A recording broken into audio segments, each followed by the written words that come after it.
आप तो जानते हैं मैं कर्नाटक से आया हूं और मेरी पैदाइश बीदर डिस्ट्रिक्ट में हुई और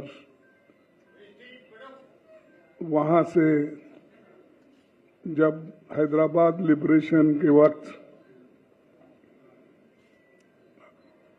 वहां पर थोड़ी गड़बड़ी जब हुई तब मुझे गुलबर्गा लाया गया मेरे पिताजी ने। मेरा घर पूरा जल के खाक हुआ था। मेरी माँ, मेरी बहन, मेरे भाई, मेरे चाचा सभी उसमें खत्म हुए थे। तो मेरे पिताजी ने जो बाहर खेत में काम कर रहे थे वो उन्होंने उठा के मेरे को यहाँ गुलबर्गा में घूमते घूमते गुलबर्गा आए और गुलबर्गा में ही थोड़ी सी पढ़ाई वहीं पर हो गई और उसके बाद में मैं एक ही आदमी अपने घर में था तो इसलिए मुझे हर चीज़ में दिक्कत होती थी। फिर मैं लेकिन थोड़ा लड़ाकू रहने से अब तक मैं जिंदा हूँ। तो ये मेरी अल्प परिचय आपको मैं देना चाहता हूँ और मैं बहुत से चुनाव लड़ा। आप लोगों की दुआ और बुजुर्गों की दुआ, बहुत से हर एक चुनाव में मुझे कांग्रेस ने जिताया और एक ही इलेक्शन 2019 का था, उसमें मुझे थोड़ा सा पीछे हट हो गई। फिर भी परवाह नहीं है। तो अपनी बात तुम्हारे पास इसलिए रख रहा हूं कि बहुत से हमारे दोस्तों को अपने बारे में मालूम नहीं होता क्यों, और दूसरे लोग भी ये वो ज़्यादा इसमें इंटरेस्ट लेके पूछते भी नहीं। तो ये प्रेस कॉन्फ्रेंस जो है बड़ा महत्वपूर्ण प्रेस कॉन्फ्रेंस है क्योंकि अभी तक 4 चरण के चुनाव पूरा हो चुके हैं। इंडिया गठबंधन मजबूत स्थिति में है। हिंदुस्तान की जनता ने मोदी जी की विदाई तय कर दी है। पूरे देश का माहौल देखकर मैं विश्वास के साथ कह सकता हूं 4 जून को इंडिया गठबंधन नई सरकार बनाने जा रही है। हो सकता है आप लोगों को ताज्जुब होगा, ये इलेक्शन रहने की वजह से हर लोग ये अचंभे से ही इसको देखते हैं। और 2024 का चुनाव देश का सबसे बड़े महत्वपूर्ण चुनाव है। ये चुनाव देश के लोकतंत्र को बचाने का, संविधान को बचाने का ये चुनाव है और एक विचारधारा का चुनाव है। हम 2 विचारधाराओं के बीच लड़ रहे हैं। शुरू करो। तो ये 2 विचारधाराओं की लड़ाई भी है। एक तरफ गरीबों के पक्ष में लड़ने वाले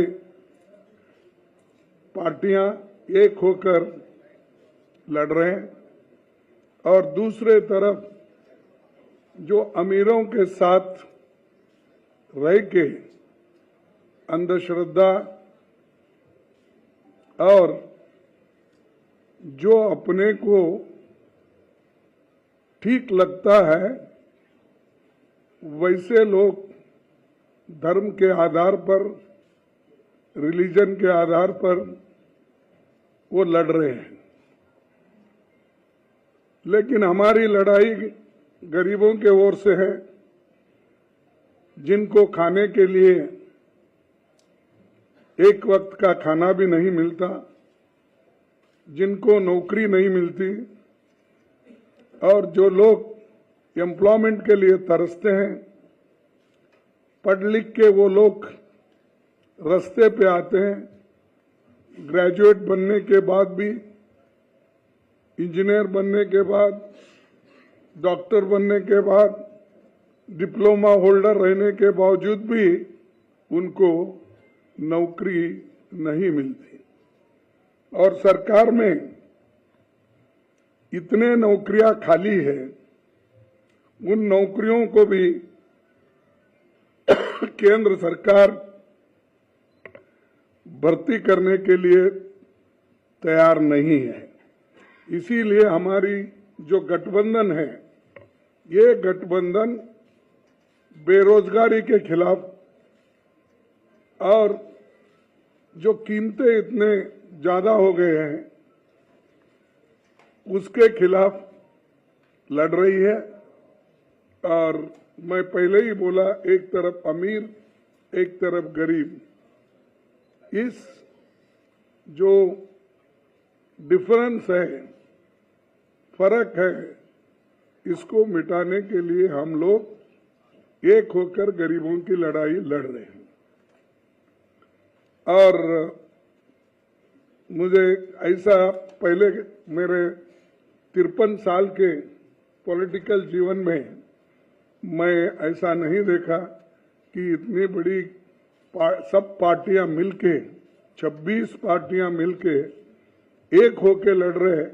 तो आप सोचिए लोग कितने नाराज हैं, और हर पार्टी के लोग एक होकर किस ढंग से लड़ना चाहते हैं, यही दर्शाता है। ये चुनाव इसलिए भी महत्व है कि ये पार्लियामेंट का चुनाव है, ये देश का भविष्य बनाने वाला चुनाव है। हमारे आगे के पीढ़ी को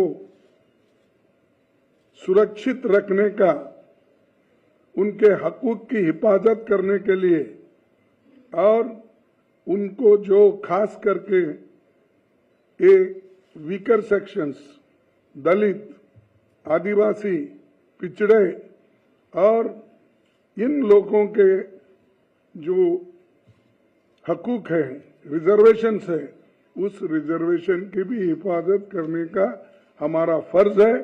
क्योंकि संविधान बचा तो ये सारे चीजें बच जाते हैं। कई लोग ये भी सोचते हैं, भाई रिजर्वेशन के बारे में ही बात करते, हमको क्या मिलता। रिजर्वेशन लेने वाले थोड़े लोग हो सकते हैं, लेकिन देश के भविष्य को बनाने के लिए और संविधान को रक्षा करने के लिए, लोकतंत्र को बचाने के लिए हम सब मिलकर काम करना चाहिए। नहीं तो फिर हम गुलामी के अंदर चले जाएंगे। वोट का अधिकार तो सबको है, और वोट है तो डेमोक्रेसी में आप किसी को भी ला सकते हैं। तो जब आप किसी को जो अपने आइडियोलॉजी और विचारधारा पे विश्वास रखते हैं, उनको ला सकते हैं। अगर डेमोक्रेसी ही नहीं, अगर ऑटोक्रेसी है, अगर डिक्टेटरशिप है, कहां से अपने विचारधारा को अपने वोट डालेंगे और किसको बोलेंगे। तो इसलिए ये जो है, हम आपके लिए, आपके तरफ देखकर ये काम कर रहे हैं, और बहुत बड़ा संघर्ष भी चल रहा है। यहां तक कि अपोजिशन पार्टी के लीडर्स को, जहां पर वो बीजेपी के मजबूत लोग हैं, वहां पर हमारे लोगों को नॉमिनेशन डालने से भी रोक रहे हैं।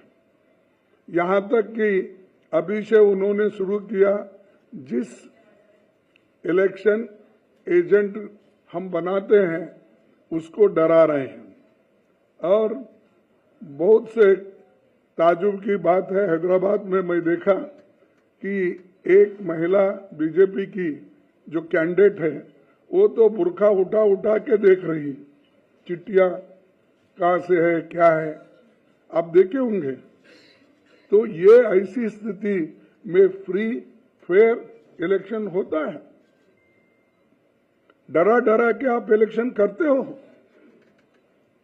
इसीलिए लेवल प्लेइंग ग्राउंड होना चाहिए, लेकिन फिर भी हम लड़ रहे हैं मजबूती के साथ, एक होके आगे बढ़ रहे हैं। और ये 4 इलेक्शन के नतीजे देखने के बाद हमें ऐसा है, रिपोर्ट्स आए हैं कि गठबंधन आगे है और बीजेपी पीछे है। उसके बाद देखिए, देश को तो बहुत कुछ हमने दिया है, खासकर गांधी जी ने जो आजादी दिलाई, नेहरू जी ने जो अपना ये लोकतंत्र का बुनियाद डाला, डॉक्टर बाबा साहब अम्बेडकर ने संविधान लिखा, और इसको पूरा गांधी जी, नेहरू जी और सब जो कॉन्स्टिट्यूंट असेंबली के मेंबर थे वो पूरे सपोर्ट करे, और वो समानता के लिए, एक होकर चलने के लिए और सेक्युलर बेसिस चलने के लिए उन्होंने पूरी कोशिश की, और वो संविधान अब चल रहा है। इसको बदलने की कोशिश ये लोग कर रहे हैं, और हम ये नहीं कहते कि हमारे पास कोई कहने के लिए सबूत नहीं है। ये तो पहली बार हमारे आरएसएस के नेता मोहन भागवत ने कहा, अगर हम आएंगे तो बदलाव लाएंगे संविधान में। और दूसरा कहा, हमारे कर्नाटक में हमको 2/3 मेजॉरिटी इसलिए होना है कि हम संविधान को बदलना चाहते हैं। और उत्तर प्रदेश से तो बीजेपी की ओर से इतने आते हैं कि संविधान बदलने की बात इतने बोलते हैं, तो मुझे ताजुब होता है। और मोदी जी चुप बैठते हैं। अगर आपके पास, क्योंकि हिम्मत की बात बहुत करते हैं आप, 56 इंच छाती तो है ही आपका, ये सब करते हैं, तो उनको डराते क्यों नहीं, पार्टी से निकालते क्यों नहीं? भाई, ये संविधान के खिलाफ ऐसा नहीं बोलना चाहिए, ये देशद्रोही का काम है, ऐसा बोलिए।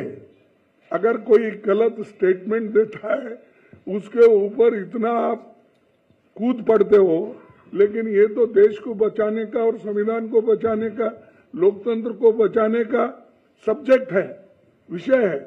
इस पे आप क्यों नहीं ये करते? तो वो एक, और बार बार वो अपने भाषण में मटन, चिकन, मंगलसूत्र, ये मणिपुर विषय छोड़ दिए, बाकी यही वो बोलते हुए। देखो भाई, कोई भी आपको कुछ कहना है, वोट लेना है, तो आपके काम पे वोट लो ना। मैंने ये किया, जैसा कि जवाहरलाल नेहरू जी ने बड़े बड़े पब्लिक सेक्टर्स बनाए, HMT, HAL, BEL, BHEL, ये सारे बनाए, और उससे लाखों लोगों को एम्प्लॉयमेंट मिला। बड़े बड़े बांध बनवाए, जिससे हमारा हरी क्रांति इस देश में आ गई। ये काम बताकर आप लोग सिर्फ मैं वो हूं, आज कुछ सुना मैं गरीब माँ का बेटा हूं, ऐसा कुछ बोल रहे थे कि एक टीवी को संदर्शन कर रहे थे, तो उसमें बोल रहे थे, लेकिन उनको ज्यादा दिखाते थे, टीवी वाले को जो क्वेश्चन पूछते हैं उनको कम दिखाते थे। तो वो आमने सामने हुआ कि नहीं मुझे मालूम नहीं, लेकिन ये तो हुआ, दिख रहा था। तो ये चीजें वो खुद बोलते हैं, लेकिन अपने लोगों को सुधारने के लिए, देखो भाई, ये गरीबों के खिलाफ है, आप बात मत करो, नहीं तो पार्टी से बाहर जाओ। अगर आरएसएस भी कहती है तो तुम्हारी मदद मुझे नहीं होना चाहिए, मुझे देश इम्पोर्टेंट है, सब मिलकर चलना इम्पोर्टेंट है। ये बातें वो तो नहीं करते। ये आर्थिक, सामाजिक, शैक्षणिक, इसके विषय पे भी वो बात नहीं करते। तो हमको ये कहना है कि हम सब मिलके, गठबंधन के पार्टीज मिलके, हम विशेष ध्यान देकर जो न्याय स्कीम्स हमने लोगों के सामने रखा, 5 न्याय और 25 गारंटी, उसके अलावा भी यहाँ पर जो लोकली स्टेट में बनते हैं वो भी उसमें बहुत जगह जो हो सकता है उसमें शामिल कर सकते हैं बाद में। और ये इसलिए मैं कह रहा हूं कि एक खास करके दलित, आदिवासी, पिछड़ों, महिलाओं और आर्थिक रूप से कमजोर लोगों को भी आगे लाने के लिए ये जातीय जनगणना हम करने वाले हैं। इसलिए कर रहे हैं कि समाज को तोड़ने के लिए नहीं, जाति जाति में झगड़ा लगाने के लिए नहीं, इसलिए कर रहे हैं किसकी हालत, सामाजिक हालत उसकी क्या है, आर्थिक हालत क्या है और शैक्षणिक हालत क्या है, स्वास्थ्य में उसका कहाँ ठहरा है, इन चीजों को हम देखने के लिए और देखकर उस पर पॉलिसी बनाने के लिए हम कर रहे हैं। मोदी जी उठते ही ये जाति जनगणना देखिए ये लोग कर रहे हैं, वो नहीं, घर का एक्सरे कर रहे हैं, घर में क्या है वो देख रहे हैं। यहां तक भी बोले, कोई प्राइम मिनिस्टर आज तक नहीं बोला, मैं तो नहीं देखा, सुना भी नहीं।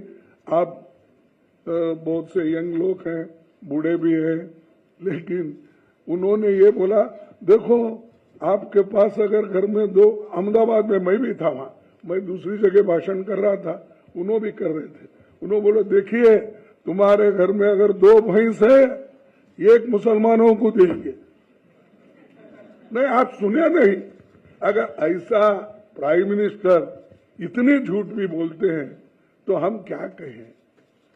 और गालियां तो भरपूर देते हमको, जितना कांग्रेस को गालियां देते, मैं समझता हूँ राम का नाम भी उन्होंने उतना नहीं लिया होगा जितना हमारे को गालियां देने में, कांग्रेस पार्टी को, सोनिया गांधी को, राहुल गांधी को, और फिर बाद में बचा कुचा रहे तो प्रियंका गांधी को और मेरे को भी शामिल कर लेते हैं। तो मैं इसलिए बोल रहा हूं, हर चीज झूठ, आप कितना झूठ बोलेंगे, और लोगों को मालूम है। इसके बावजूद भी अगर कोई कहता है कि बहुत बड़ा होशियार है, स्टेट्समैन है, अगर कहते हैं तो मैं समझूंगा इस देश की बदकिस्मती है। और मैं ये दावे के साथ कहूंगा कि इंडिया गठबंधन ये जो है बहुत मजबूती के साथ लड़ रहा है और लड़ेगा, और हमारे जितने भी गारंटीज है वो हम सभी महिलाओं के लिए हो, युवाओं के लिए हो, श्रमिकों के लिए हो, किसानों के लिए हो और बराबरी के हिस्सेदारी का हो, ये सब कुछ हम करके दिखाएंगे। तो मैं इतना ही कहता हूँ, आप सभी को धन्यवाद, बहुत शांति से सुने आप, आपको धन्यवाद करते हुए। और अब हाँ, मैं एक आपको कहूंगा कि यहाँ पर 5 केजी चावल की बहुत चल रही है। मैंने 80 करोड़ लोगों को मुफ्त खाना दिया, 5 केजी देके। अरे भाई, फूड सिक्योरिटी एक्ट तो हमने लाया, कोई भी उस एक्ट के तहत कोर्ट जा सकता है अगर स्टॉप करे। तुमने तो कुछ भी नहीं किया, लेकिन मैं इतने 80 करोड़ लोगों को खाना, आप 5 किलो दे रहे हैं ना, हम गठबंधन की सरकार अगर आएगी हम 10 केजी देंगे, 10 केजी। पहले का जो भी है वो तो है, लेकिन 10 केजी हम देंगे। और ये गारंटी के साथ इसलिए कह रहा हूं कि हम जो करे हैं, अब कर्नाटक में हम किए और तेलंगाना में हमने किया, हम तो स्टेटों में किए। आगे देने वाले 5 केजी मैं दे रहा हूं और मैं उसको आगे देखूंगा, ऐसा कुछ बोल रहे हैं। तो ये जो है, जो कुछ हुआ, ये हमारे गारंटीज कहीं हम बोल के नहीं करें, या मनरेगा का हो, या फूड सिक्योरिटी हो, या आरटीए हो, या आरटीई हो, ये सारी चीजें मन से किए गरीबों के लिए। तो ये चीज मुझे कहना था। धन्यवाद। अब हमारे बहुत बहुत धन्यवाद। अब मैं आमंत्रित करता हूं समाजवादी पार्टी के राष्ट्रीय अध्यक्ष आदरणीय अखिलेश यादव जी को कि वे इस प्रेस वार्ता को संबोधित करें। मैं धन्यवाद देता हूं अविनाश पांडे जी का। हमारे साथ आप जिनकी बात सुन रहे थे, आदरणीय कांग्रेस पार्टी के राष्ट्रीय अध्यक्ष आदरणीय मल्लिकार्जुन खड़गे जी, कांग्रेस पार्टी के उपस्थित सभी हमारे नेता और समाजवादी पार्टी के प्रदेश के अध्यक्ष श्यामलाल पाल जी, पार्टी के सभी नेता और प्रेस के साथियों का मैं बहुत बहुत धन्यवाद और आभार प्रकट करता हूं। चौथे चरण का चुनाव खत्म हो गया है। भारतीय जनता पार्टी का झूठ जितना पहाड़ चढ़ना था, पहाड़ चढ़ चुका है। चोटी से अब उतरना शुरू हो गया है, अब लुढ़कना शुरू हो गया है। उनका काउंटडाउन के साथ साथ माउंटेन डाउन भी शुरू हो गया है। मैं अपने प्रेस के साथियों को भी 4 जून के जो सुनहरा समय आने वाला है उसके लिए बधाई दूंगा कि उस दिन फ्रीडम ऑफ प्रेस का दिन भी होगा।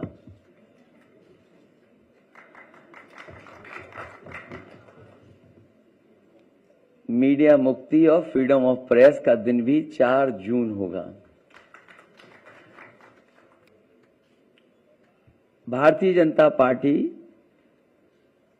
अपने ही नेगेटिव नैरेटिव में उलझ गई है और जब हम पीछे मुड़ करके देखते हैं, 10 साल दिल्ली की सरकार और लगभग 7 साल उत्तर प्रदेश की सरकार में हर बात उनकी झूठी निकली, वादे उनके झूठे निकले। और हाल में जो हम लोगों ने उनका चुनाव देखा है, वो उनकी बूथ कमेटियां लूट कमेटी के तरह काम करने लगी हैं। और जो जन समर्थन इंडिया गठबंधन के लिए जनता में दिखाई दे रहा है, आने वाले समय में 140 करोड़ की जनता भारतीय जनता पार्टी को 140 सीटों के लिए भी तरसा देगी। भारतीय जनता पार्टी का रथ फंस नहीं गया है, धंस गया है और इसीलिए उनकी भाषा बदली है। जो उन्हें अपने काम पर वोट मांगना था, वो अपनी भाषणों में भाषा बदल दी है। इसलिए नकारात्मक राजनीति का समय खत्म हो गया है। लोग और देश की जनता बदलाव चाहती है। वो बदलाव 4 जून को आने वाला है। इंडिया गठबंधन की सरकार बनेगी। तमाम जो जनता के लिए और जो हमारा किसान बैठा देख रहा है कि किसान की मदद हो, सहयोग हो, खुशहाली के रास्ते पर किसान जाए, उसे जो झूठा सपना दिखाया गया था आय दोगुनी का और काले कानून ला करके जो उसके साथ अन्याय हुआ था, वो अभी किसान भूला नहीं है। वो थार से जो किसानों की जान गई, थार वाला घटना भी किसान भूला नहीं है। और इनकी सरकार में लाखों किसानों ने आत्महत्या की है। बुंदेलखंड का इलाका उत्तर प्रदेश का वो है जहां पर सबसे ज्यादा किसानों ने आत्महत्या की। जो जन समर्थन मुझे कल दिखाई दिया है, बुंदेलखंड के लोग भारतीय जनता पार्टी को खंड खंड कर देंगे। वहां पर कोई भी खाता खुलने वाला भारतीय जनता पार्टी का नहीं है। और मैंने कई बार कहा और फिर कहता हूं प्रेस के सामने, इंडिया गठबंधन उत्तर प्रदेश में 79 सीटें जीत रहा है और क्यूटो में लड़ाई में है।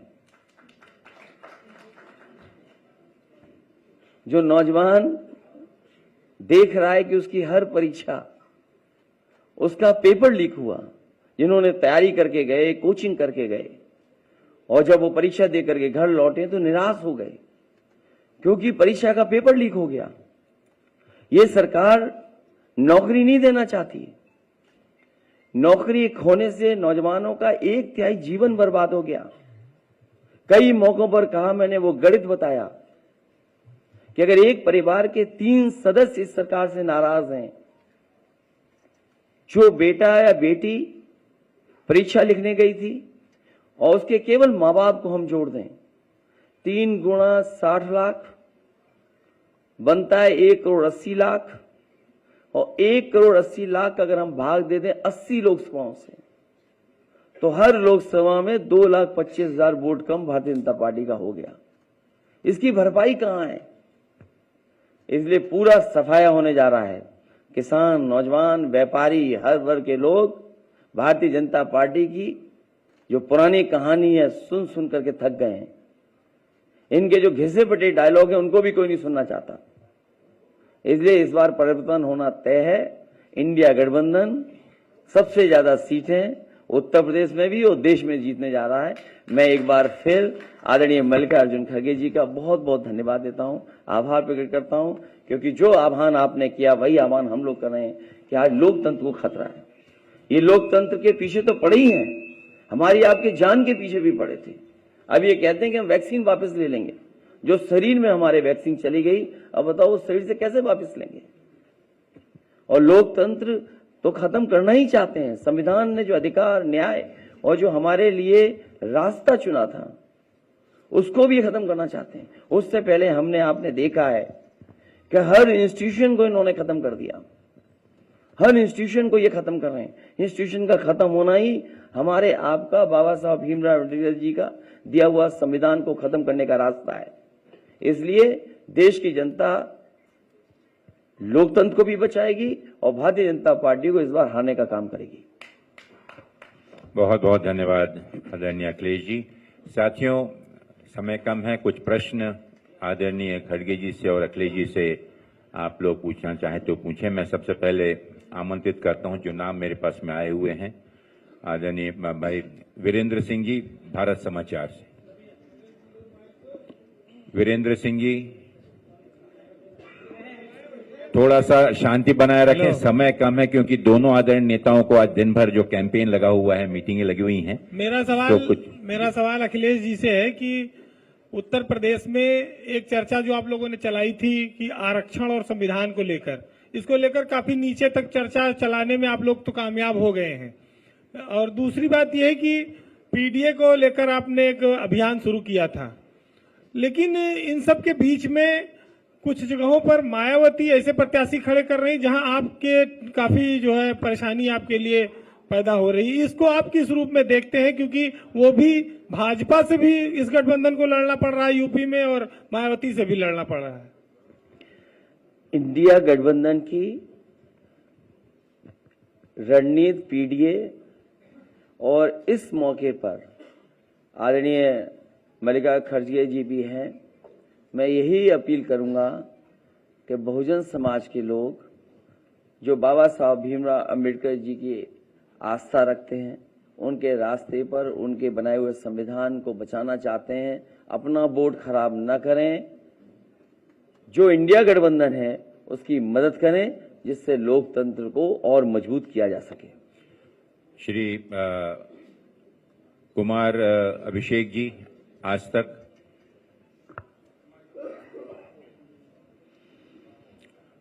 सर, मेरा सवाल खड़गे साहब से है। प्रधानमंत्री ने कहा कि 400 पार।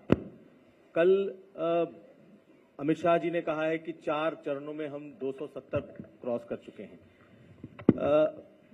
अखिलेश जी ने अभी 140 कहा, राहुल जी ने 150 कहा है बीजेपी के लिए।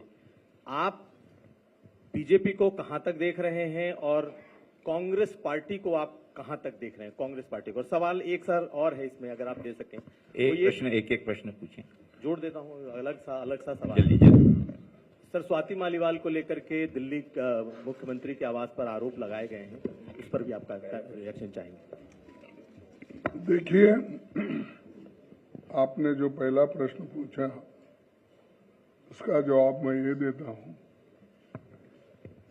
कि मोदी जी 400 पार पहले से बोलते आ रहे हैं। गनीमत है, हम खुशकिस्मत हैं, वो 600 पार बोले नहीं, क्योंकि हमारी जो पार्लियामेंट की संख्या है 543 है, 543। तो इसीलिए मैं उनको धन्यवाद देता हूं, कम से कम वो 600 पार नहीं बोले, ताकि पूरे हिंदुस्तान का गरिमा खत्म हो जाएगा और क्या प्राइम मिनिस्टर बोल रहे हो। और दूसरी चीज, मैं शर्त लगाता हूं, अगर वो 400 पार 200 पार नहीं कर सकते, 200 पार नहीं कर सकते। और अब शाह बोल रहे हैं, शाह पहले नहीं बोलते थे, लेकिन बड़े बड़े अखबारों में उनके ऐसे आ रहे हैं कि प्रश्न उत्तर, मैं देखा हर पेपर में देखा, हिंदी पेपर में भी देखा, इंग्लिश में देखा, कन्नड़ा में देखा, बड़े बड़े उनके जो प्रश्न और उत्तर क्या पहले ही थे, क्या बनाए हुए थे, मुझे मालूम नहीं, लेकिन वो ठीक है, उनका जो कहना है कहते। लेकिन मैं कह रहा हूं, हमारे गठबंधन को, बीजेपी को सत्ता में आने के लिए, रोकने के लिए जितने नंबर होना, उससे ज्यादा नंबर हमारे पास आएंगे। बहुत बहुत धन्यवाद। एएनआई से उस्मान जी। खड़गे साहब, आपसे मेरा सवाल है कि अभी आपने जिक्र किया प्रधानमंत्री ने कि अपने भाषणों में मंगल सूत्र, मटन और मुस्लिम का जिक्र किया, लेकिन कल जब प्रधानमंत्री से इसी पे सवाल हुआ तो उन्होंने कहा कि मैंने कहीं पे भी भेदभाव नहीं किया, हिंदू मुसलमान में कभी फर्क नहीं किया, और ये तक कहा कि ईद का जो त्योहार है वो हम मनाते हैं, उस दिन हमारे घर में खाना नहीं पकता है। ये सारी चीजें उन्होंने कही कि हम इतने उससे कहते हैं, और आप वो कहा कि कहीं पे भी भेदभाव हम नहीं कर रहे हैं। देखिए, मुझे पूछो, मैं नहीं बोले सो शब्द है, ये शब्द तो उनके हैं, आप तुलना कीजिए, क्या उन्होंने बोला क्या नहीं, मटन, बीफ, चिकन, मछली और मंगलसूत्र, ये सारी चीजें, सारे शब्द मेरे हैं या उनके हैं?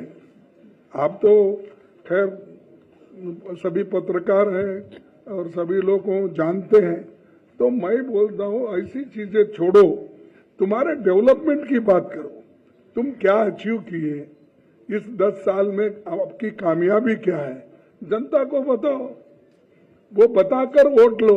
अब हम बता रहे हैं, भाई हमने हमारे वक्त मनरेगा किए, आरटीई किए, आरटीए किए, ये सारी फूड सिक्योरिटी एक्ट किए, हेल्थ जो अपने ग्रामीण हेल्थ का हमने प्रोग्राम, ये हम बोल सकते हैं। तुम वैसे बोलकर अगर आइए तो उसको कुछ वैल्यू होता है। मटन चिकन की बात उन्होंने करे, हम नहीं करे, उसको हम जवाब दे रहे हैं।